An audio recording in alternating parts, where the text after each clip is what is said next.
And I'll finish with the story, because it's here.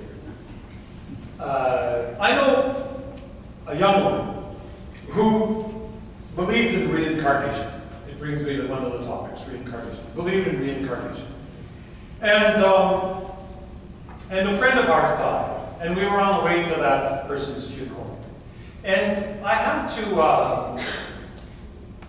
preach that funeral. And it was a long drive. It was 500 kilometers we were driving together. And I had a tape of a preacher who was speaking about death and meaning about death and the Christian view of death. And I turned to her and I said, do you mind if I listen to this? I'd really like to listen to this before we got to the funeral, because I'd like to be inspired a bit. And she said, no, fine.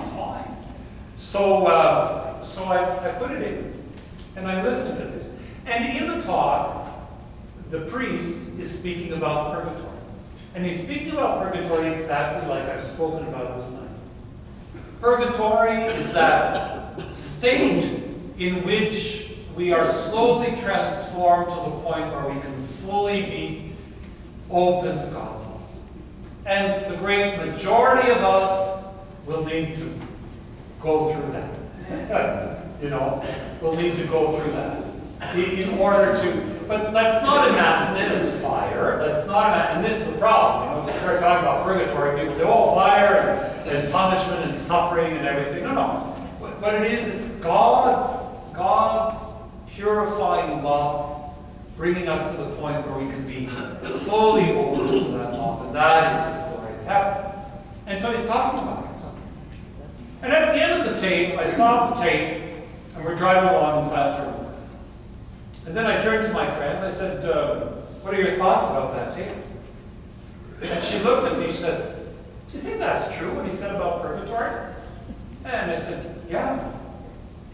And she said, because if it is, I don't need to believe in reincarnation anymore.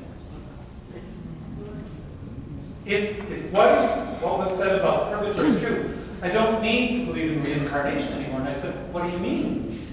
And she said, because I always felt that I'm trying to do the best in this life. And she really is. I'm trying to live a good life, but I know I'm not perfect. I know I haven't achieved the state where I can really live in the eternity of God's love. And I feel that when I'll die, I won't have achieved that state yet. I won't be ready. So I always said, well, then God has to send me back to continue the process. To continue the process to the point where I come to the point where I kind of die a perfect saint. Like Benedict is describing, that perfect saint who kind of passes through death and there's practically no change because they're already so full of God's love that they just move into heaven, kind of thing, She says, but if that happens in death, then I don't need reincarnation. So for me, that was a real revelation when she told me. I said, wow. And perhaps I told myself what we need to do is we need to start bringing back a correct understanding of purgatory. Not the one I was taught as a kid, but the one that our Pope is talking about. To help us realize that when we die, we haven't finished growing yet. And God will make sure that we're ready. It's like, the recipe isn't finished. There's still a bit of cooking left to be done. But it's not painful, except it's painful in the sense that we haven't completely died to evil yet. And God will just finish the process in His love. In His love. God will finish the process. And how that's done, we have no idea. We have to get rid of the notion of time, 30 days and 50 days and 100 days in purgatory. I think we have to get rid of the idea that, like if on the 1st of November I go to church and I say these prayers that all of a sudden the soul is free from purgatory, boom, automatically, This kind of, I think we have to free ourselves. I find that's maybe a bit of a childish way of understanding or of approaching the mystery.